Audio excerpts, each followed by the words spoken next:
어리석은 사람, 성령 충만한 사람이라는 제목으로 하나님 말씀 전하겠습니다. 자, 시편 14편을 오늘 살펴보겠습니다. 시편 14편도 다윗의 시입니다. 시편 14편의 주제는 어리석은 자, 어리석은 자는 어떤 사람인가, 어리석은 인생은 어떤 인생인가입니다. 세상에서도 어리석은 인생, 어리석은 사람이라는 개념과 이야기가 얼마든지 많습니다. 그러나 성경이 말하는 어리석은 사람과 세상이 말하는 어리석은 사람의 그 개념은 전혀 다릅니다. 자, 다윗은 어떤 개념으로 어리석은 사람, 어리석은 자를 이야기하는지 살펴보겠습니다. 다윗은 하나님을 그 마음 중심으로 부정하는 사람, 하나님과 무관한 인생을 사는 사람을 어리석은 사람 이렇게 말하고 있습니다. 1절을 보니까 어리석은 자는 그 마음에 이르기를 하나님이 없다 하도다. 어리석은 자는 그 마음에 이르기를 하나님이 없다 하도다. 이렇게 다윗은 말하고 있습니다. 마음에 하나님이 없는 사람, 하나님과 무관하게 살아가는 사람이 어리석은 사람이다. 이렇게 지금 이야기하고 있는 것입니다. 자, 세상에서 말하는 어리석은과는 전혀 다르지요. 세상에서는 이익이 안 되는 길을 가는 사람이 어리석다. 오늘 하루만 바라보고 내일을 예상하지 못하고 사는 사람을 어리석다. 지금 당장의 이익만 쫓다가 더 큰 손해를 보는 사람, 소탐대실하는 사람을 어리석다. 이문이 남지 않은 곳에 돈을 투자하는 사람을 어리석다. 이렇게 말을 합니다. 자, 그러나 성경이 말하는 어리석은 사람은 전혀 다른 개념입니다. 성경이 말하는 어리석은 사람은 어떤 사람인가 하면요, 구약 성경에 나오는 한 사람을 통하여 알 수 있습니다. 사무엘상 25장을 보면 한 부부가 등장하지요. 부인의 이름은 아비가일이고 아주 지혜롭고 현숙한 아내라고 소개되어 있고, 남편의 이름은 나발이다. 나발 그러는데 아주 미련하고 어리석은 멍청한 사람으로 소개되어 있습니다. 이 부부가 어떤 상황 속에서 성경에 등장하냐면 다윗이 사울을 피하여 도피 생활을 하고 있을 때였습니다. 다윗이 도피 생활을 하고 있는데 다윗처럼 억울하고 원통한 사정이 있는 사람들이 한 명 한 명 다윗을 찾아와서 이렇게 무리를 이루었습니다. 이게 사회 속에서 섞여 살 수 없는 억울한 사람들, 그런데 다 힘으로나 뭘로나 한 가닥씩 하는 사람들이죠. 이 사람들이 이제 정부군이 쫓아오지 못하는 그런 곳에서 한국으로 말하면 일종의 임꺽정 같은 집단이 되어서 살고 있었을 때였습니다. 그러니까 항상 생활 필수품이 부족했지요. 사는 데에 필요한 게 많이 있었습니다. 그런데 그 인근에 나발이라고 하는 사람이 사업을 하고 있었습니다. 나발이라고 하는 사람이 양을 치는 사람이었는데 굉장히 많은 양과 짐승을 치고 있었어요. 근데 나발은 한 번도 다윗에게 저 좀 도와주세요, 여기 와서 살면서 저 좀 지켜주세요 라고 부탁을 한 적이 없지만, 다윗과 다윗의 무리가 거기에 있음으로 인하여 굉장한 덕을 보았습니다. 사나운 짐승들도 오지 못하고요, 사람이 수백 명 사니까 사나운 짐승들도 못 오지요.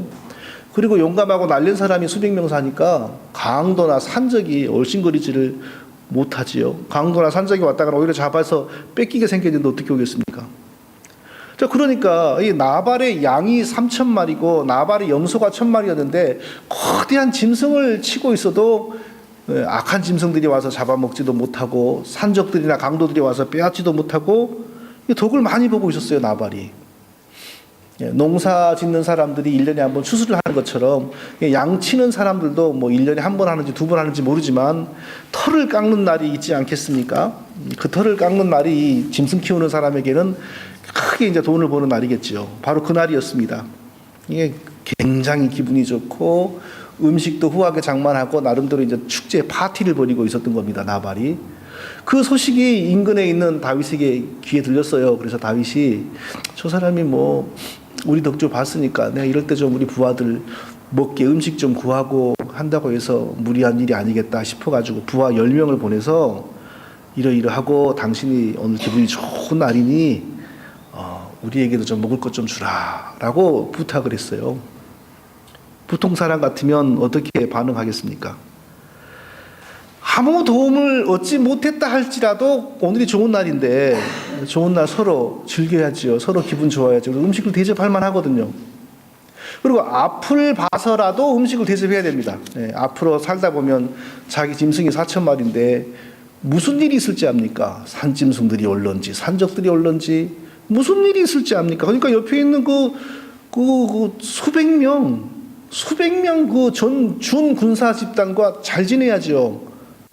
음식도 대접하고 오늘 같은 날 그래야 되는데, 근데 실질적으로 어떤 일이 있었냐면은 도움을 또 많이 받았어요. 이 나발이 모르는 게 아니에요. 실질적으로 도움을 많이 받았어요. 이 일을 나중에 나발의 목동들이 나발의 부인에게 보고할 때 뭐라 그랬냐면요, 우리가 들에 있어서 그들과 상종할 동안에 그 사람들이 우리를 선대하였으므로 우리가 상하거나 잃은 것이 없었으니 하나도 그 사람들이 빼앗거나 우리를 희롭게 하지 않았고, 우리가 양을 지키는 동안에 그들이 우리와 함께 있어 밤낮 우리에게 담이 되었음이라. 양을 치고 사는데 이 준 군사 집단 수백 명이 옆에서 함께 사니까 안전했다 이거예요. 이 사람들 때문에 산짐승도 못 오고 강도도 못 오고 덕을 많이 봤다 이거예요. 그러니까 나발의 짐승 4,000마리는 자기가 사서 키운 거지만 상당 부분 다윗의 도움이 있었기 때문에 안전하게 키우고 오늘날 추수를 한 겁니다. 나발이 다윗에게 다윗이 보낸 사람들에게 뭐라고 말을 했냐면, 요즘 주인을 떠나서 떠돌아다니는 사람이 한두 명이냐, 내가 어떻게 일일이 그런 사람들의 말을 다 들어주고 그런 사람들에게 다 내가 음식을 준단 말이냐, 이렇게 대답을 했네요. 그러니까 뭐 주인을 떠돌아다니는 떠돌이 개같이 이렇게 취급을 한 거예요. 다윗에게 그렇게 덕을 봤으면서 이 사람이 이렇게 말을 하니까 다윗이 어떡하겠어요? 그 말을 듣고 그냥 분노가 치밀었어요. 그리고 자기 따르는 준 군사 집단이 600명인데 600명 중에 400명에게 칼을 차라라고 명령을 하고 200명은 남아서 본거지를 지켜라 이렇게 명령을 한 거예요. 그러니까 200명이 남아서 본거지를 지켜라고 하는 거 보면 항상 거기는 불안했다는 거죠. 무슨 일이 있을지 모르니까 200명은 남아서 본거지를 지키게 하고 400명을 데리고 나발을 아예 몰살시키려고 가는 겁니다. 분노한 다윗이 이렇게 온다는 말이 또 목동들에 의해서 나발의 부인 아비가일에게 알려졌어요. 뭐라 그래요? 우리가 이 다윗의 이 무리들로 말미암아 덕을 굉장히 많이 봤는데 우리 주인 나발이 글쎄 이렇게 모욕을 해가지고 다윗이 분노해가지고 우리를 다 죽이려고 지금 옵니다. 그랬더니 아비가일이 급히 음식을 장만하고 하인들에게 음식을 가지고 오라고 해가지고 다윗이 오는 길로 달려가서 그 앞에 엎드려서 뭐라고 말을 하냐면, 그동안 많은 은혜를 베풀어 주셨는데 내 남편이 선을 악으로 갚았습니다. 내 남편은 불량하고 미련한 사람입니다. 신경 쓰지 마시고 무시하십시오. 앞으로 하나님께서 당신을 크게 높이실 날이 올 테인데 오늘 어리석은 내 남편의 피를 칼에 묻히면 훗날 그게 큰 오점이 될 수 있으니까 어리석고 미련한 내 남편 죽이지 마시고 훗날을 생각하십시오. 이렇게 말을 하는 거예요. 부인이 이렇게 말을 하니까 다윗이 그 말을 듣고 분노가 풀렸어요. 그래서 다윗이 사사로이 분노하여 사람을 죽이는 일을 피하게 된 겁니다. 이때 다윗이 자기 그 사사로운 분노로 말미암아 나발과 사람들을 죽이면 그게 인생의 큰 오점이 되겠죠. 그리고 나중에 소문이 나면은 이스라엘 백성들에게 다윗을 그렇게 안 봤는데 아주 잔인하더만. 우리 사람이 어디 임금이 되면 되겠어 저런 사람이? 이제 페이스북에 돌고 이제 SNS에 도는 거죠 이제. 그러면 선거에서 당선 못 되는 겁니다. 그러면. 근데 이 다윗의 앞길을 엉뚱한 이 나발의 부인이 그 지혜롭게 이렇게 막아주는 거예요. 아비가일이 다윗을 그렇게 잘 달래고 분노를 풀어주고 집으로 갔더니 남편 나발은 뭐 하고 있냐면 혼자서 포도주를 엄청 퍼마시고 즐기다가 잠이 들어 있어요. 그래서 가만 참고 놔뒀어요. 그리고 실컷 자고 일어났을 때 말을 해준 거예요. 이런 일이 있었다. 그러니까 그제서야 나발이 얼굴이 흑색으로 변하고 충격을 받는 거예요. 그러니 그때부터 열흘 동안 시름시름 앓더니 열흘째 되는 날 숨이 딱 멎는 겁니다. 하나님이 다윗의 선을 악으로 갚은 나발을 벌하신 거죠. 그렇지 않으면 그런 일이 일어날 수가 없죠. 미련한 자는 이렇게 인생을 불행하게 끝내고, 그리고 지혜롭게 다윗의 분노를 풀어준 그의 아내 아비가일은 이후에 인생이 어떻게 되는지 아세요? 이게 인연이 돼가지고 다윗의 부인이 됩니다. 그리고 훗날 이스라엘의 왕비가 됩니다. 이게 얼마나 역사의 이게 반전입니까? 네? 자, 지금 왜 제가 이 얘기를 하냐면요. 시편 14편에서 다윗이 어리석은 자 이렇게 말을 지금 하지 않습니까? 그런데 이 어리석다라는 말의 어원과 이 사무엘상 25장에 등장하는 이 나발의 미련한 남자 나발이라고 하는 사람의 이름과 어원이 같다는 겁니다. 같은 뿌리에서 나온 단어라는 겁니다. 어리석은 자 나발이라고 하는 사람의 이름이 같은 뿌리에서 나왔어요. 성경학자들이 그렇게 말을 합니다. 이게 굉장히 중요하죠. 같은 뿌리에서 나왔다. 제가 최근에 책을 읽다가 성찬식을 의미하는 단어의 어원을 제가 알게 되었습니다. 성찬식을 영어로 The Holy Communion이라고도 하고 세크라멘트라고도 합니다. 세크라멘트라는 단어는 원래 이태리 말 라틴어입니다. 라틴어 세크라멘트는 원래 어디에서 쓰여지던 말이냐? 어원이 굉장히 중요합니다. 어원을 보면 성찬식의 의미를 우리가 더 알 수 있는 거예요. 원래 이 세크라멘트라는 말은 군대에서 상관이 부하에게 명령하는 것과 관련된 단어였다고 합니다. 자, 군대에서 군대 용어 상관이 부하에게 명령할 때 부하는 그 명령을 드려야 됩니까? 안 드려야 됩니까? 반드시 드려야 되죠. 안 들으면 둘 중에 하나죠. 반역을 품었거나 더 이상 군 생활을 안 하겠다고 작정했거나 둘 중에 하나죠. 그러니까 상관의 명령을 반드시 들어야 됩니다. 근데 부하가 들어야 할 상관의 명령을 표현할 때 세크라멘트라는 단어가 거기서 나온 거예요. 자, 세크라멘트라는 단어가 바로 성찬식을 의미하는 용어가 되었습니다. 무슨 말이겠습니까? 하나님이 그리스도의 은혜로 구원받은 사람에게는 반드시 하라고 명령하는 거라는 것입니다. 근데 이 명령을 거부한다는 건 뭡니까? 둘 중에 하나예요. 나는 절대 구원받고 싶은 마음이 없으니까 나한테는 이런 말 하지 마시오. 아니, 나는 하나님의 백성에게 속한 게 아니라 마귀의 백성에게 속했는데 왜 나보고 성찬식 받으라고 하는 거요? 이 의사표시예요. 그러니까 세례를 거부하고 성찬식을 거부하는 게 내 취미지 뭐 내 마음이 이렇게 하고 싶을 때 하는 거지 이게 아니에요. 이게 하나님 백성이라면 예수 그리스도의 은혜로 구원받았다면 거부할 수 없는 거란 말이에요. 너는 예수 그리스도의 피와 살을 상징하는 빵과 포도주를 마심으로 네가 하나님의 백성에 속하였다는 사실을 스스로 드러내라. 그 명령이에요. 명령. 그러니까 그것을 싫어하고 회피한다는 것은요, 나는 하나님께 속한 사람이 아니라니까요. 난 지옥 가겠다는데 뭐 때문에 자꾸 내 눈앞에서 알짱알짱 하면서 뭐 포도주니 빵이니 이런 소리를 합니까? 라고 하는 거하고 똑같다는 거예요. 아시겠죠? 시편 14편에서 말하는 다윗이 어리석은 자, 어리석음. 어떤 사람을 어리석은 자라고 하는가? 사무엘상 25장에 등장하는 이 미련한 나발. 이 사람의 특징을 보면 어원이 같으니까 특징을 보면 누가 어리석은 사람인가 알 수 있죠. 반대로 이 나발의 부인이었던 아비가일을 보면 누가 어리석지 않은 사람인가 라는 것을 알 수 있습니다. 자, 아비가일과 나발, 어리석은 사람과 어리석지 않은 사람, 미련한 사람과 지혜로운 사람의 이 근본적인 차이는 뭐였습니까? 교육의 차이였습니까? 교육의 차이는 우리가 알 수 없죠. 뭐 나발이 대학교까지 나왔고 뭐 아비가일은 대학원까지 나왔는지 뭐 성경에 나오지도 않았고 뭐 무슨 차이인지 알 수 없죠.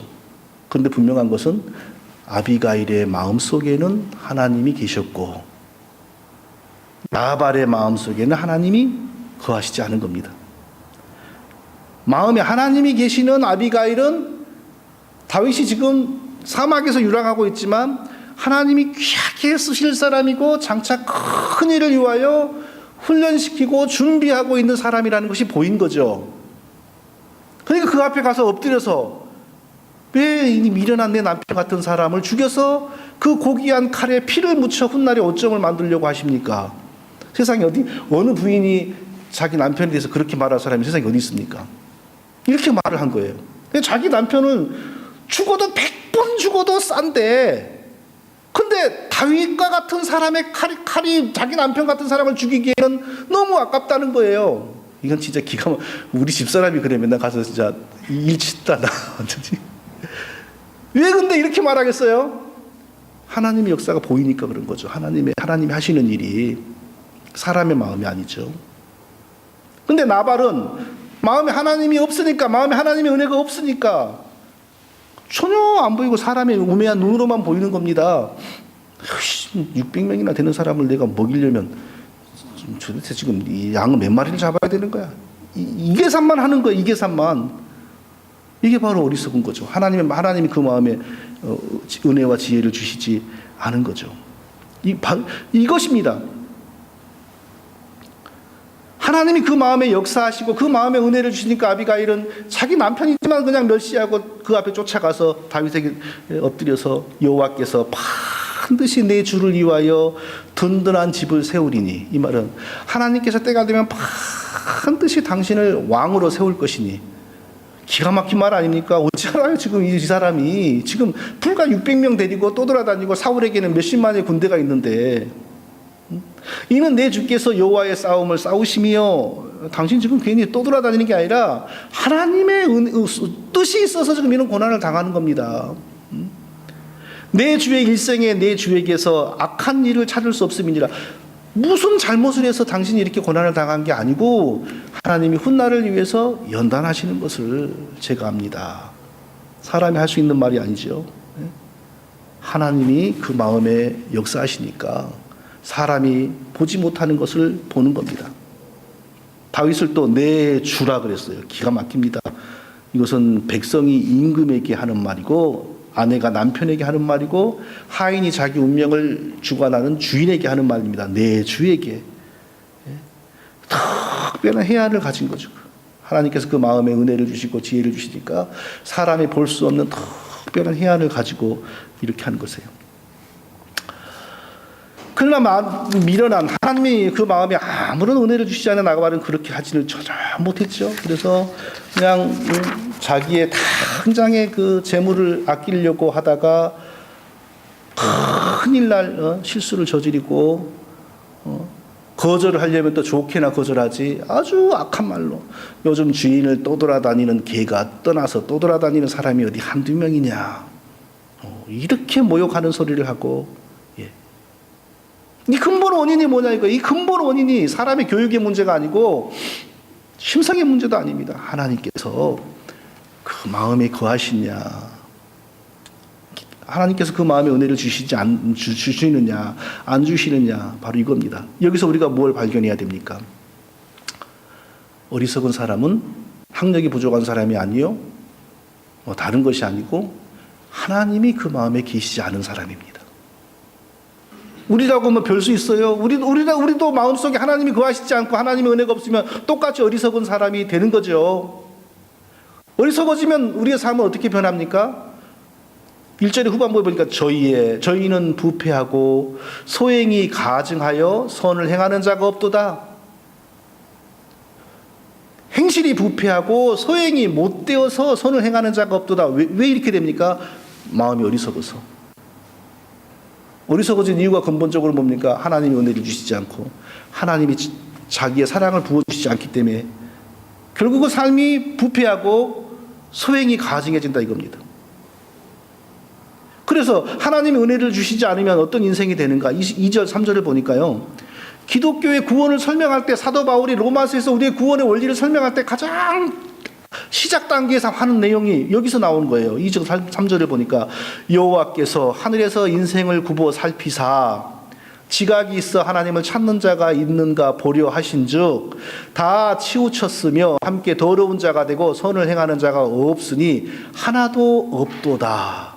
로마서에서 우리의 구원의 원리를 설명할 때 모든 사람은 영적으로 부패하고 죽은 상태이기 때문에 한 사람도 스스로 구원을 소망한다거나 예수님을 찾을 수가 없다라는 걸 설명할 때 바로 이 얘기를 했죠. 그 얘기가 시편 14편에 지금 먼저 나오고 있는 겁니다. 인간은 하나님의 은혜를 입지 못하면 마음이 어리석어지고, 마음이 어리석어지면 행실이 부패하고 하는 일마다 다 악하고, 그리고 하나님 보시기에 항상 나쁜 일만 하려고 하고, 그리고 절대 스스로 하나님의 구원을 생각하고 연구하고 찾는 일을 하지를 못한다는 것입니다. 예.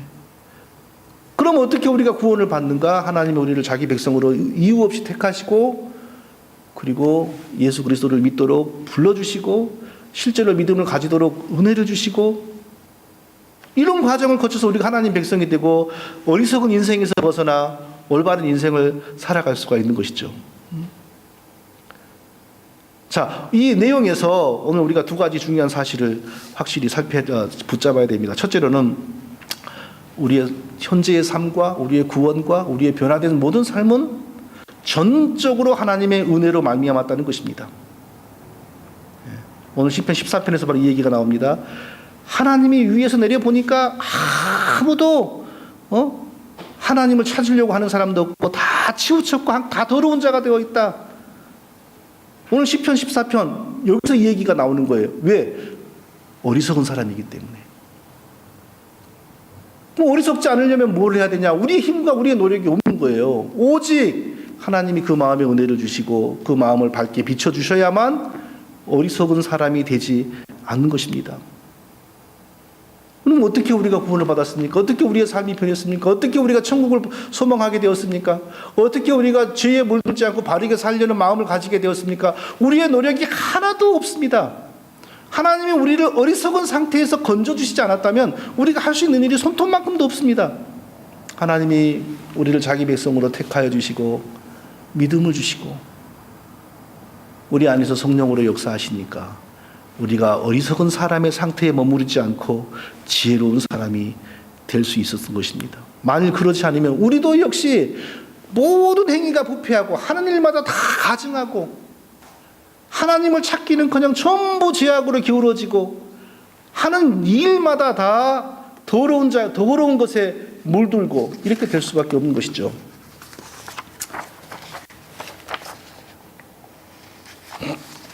다른 것 없습니다. 우리에게는 하나님의 은혜가 전부입니다. 아무것도 우리를 이렇게 변화시키는데 작용한 것이 없습니다. 우리의 힘이 아닙니다. 하나님이 우리에게 은혜 주시지 않았으면 우리도 역시 우리 욕망의 종이요, 우리의 욕심의 종이요, 그렇게 살다가 죽을 수밖에 없는 것입니다.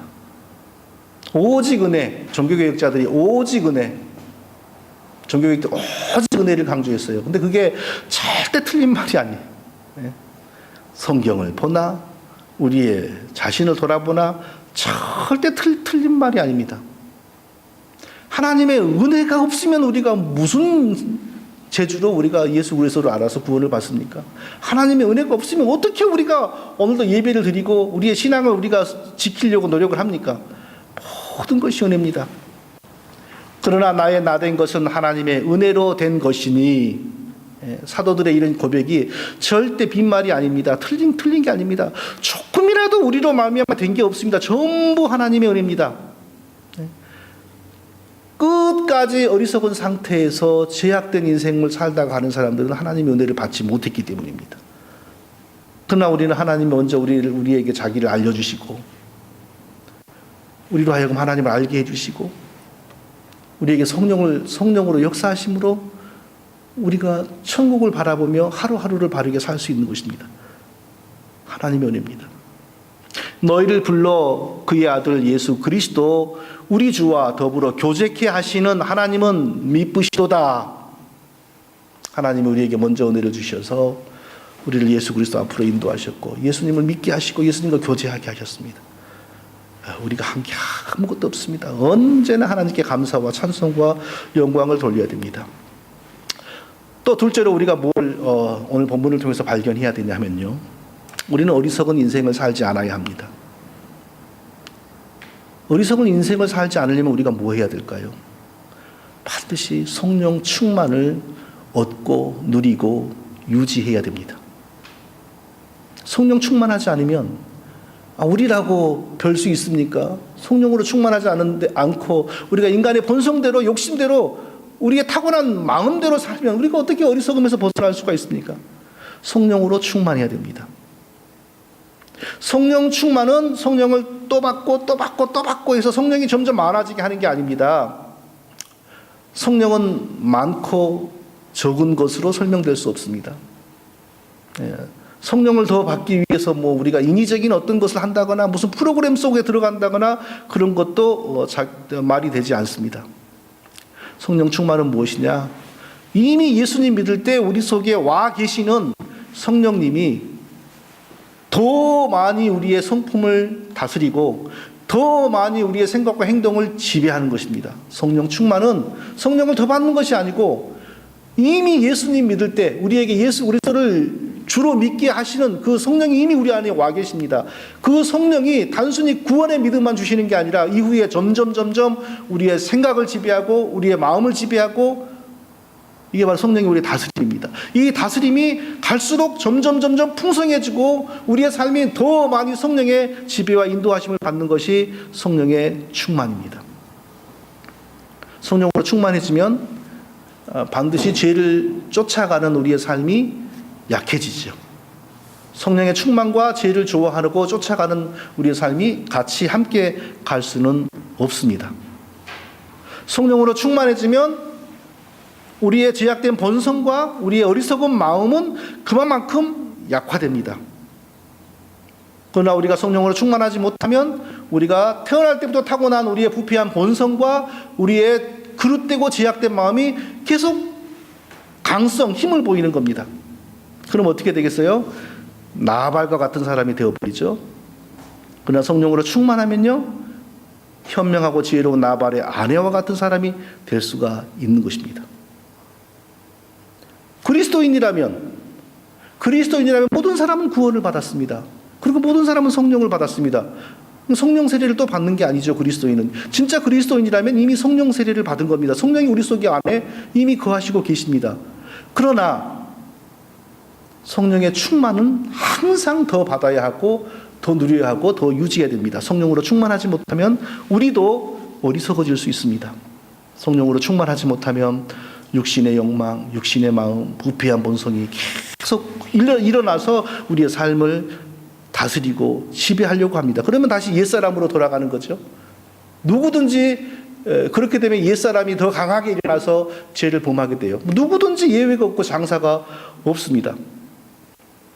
성령의 충만은 전적으로 우리의 노력과 우리의 힘으로 얻어지는 것이 아닙니다.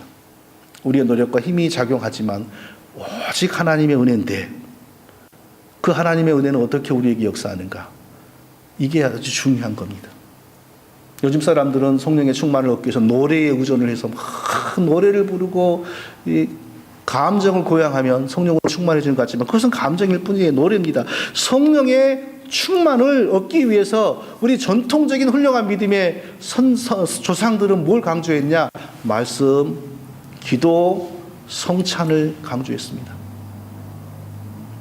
여기서 가장 중요한 게 뭐냐? 가장 먼저 나가는 게 뭡니까? 말씀입니다. 성령은 말씀과 더불어 역사하시는데 우리가 말씀을 바르게 읽고 배우지 않으면 하나님을 알 수가 없죠. 신앙을 알 수가 없잖아요. 그러니까 성령이 역사하실 수 있는 근거가 없는 거예요. 가장 먼저 말씀을 바르게 배우고 바르게 들을 때에 성령이 역사하실 수 있는 가장 중요한 환경이 조성되는 겁니다. 그리고 그 다음이 기도예요.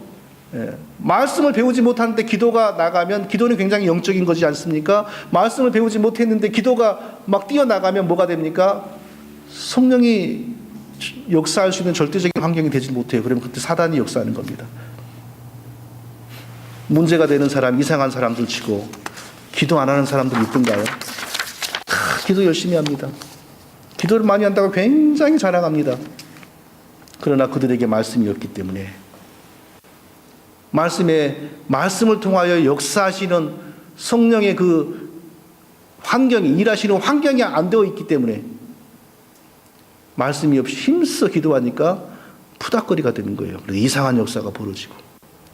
항상 우리를 말씀에 던져야 됩니다. 항상 우리가 말씀을 체험하도록 쉬지 않고 말씀을 읽고 듣고 배워야 돼요. 그러면서 기도해야 됩니다. 그러면 우리를 사랑하시고 은혜 베푸시기를 기뻐하시는 하나님께서 성령의 역사를 일으키십니다. 성령의 역사가 일어나면 저절로 우리가 말씀의 지배를 받죠. 죄를 싫어하게 되죠. 죄를 깨닫게 되죠. 더 지혜로워지죠. 더 현명해지죠. 이게 바로 성령의 충만입니다. 예수님을 닮아가죠. 예수님처럼 생각하게 되죠. 늘 말씀에 우리가 우리 자신을 맡겨야 됩니다. 말씀이 늘 우리를 터치하도록 말씀을 가까이 해야 됩니다. 항상 성경을 열어야 돼요. 매일 성경을 읽어야 됩니다. 그러면서 기도하면 성령께서 반드시 역사하십니다. 반드시 역사하셔서 우리의 생각을 바로잡으시고 우리의 마음을 바로잡으셔서 하나님의 뜻을 알게 하시고 하나님의 뜻을 행하게 하십니다. 이것이 바로 성령의 충만입니다. 이런 것이 없이 노래 부르고 무슨 뜨거운 프로그램 하고 이게 정말 위험한 것입니다. 말씀과 기도를 통하여 성령으로 충만하고 늘 성령의 충만을 유지하는 우리 모두가 되시기를 예수님의 이름으로 축원드립니다. 거룩하신 아버지 하나님,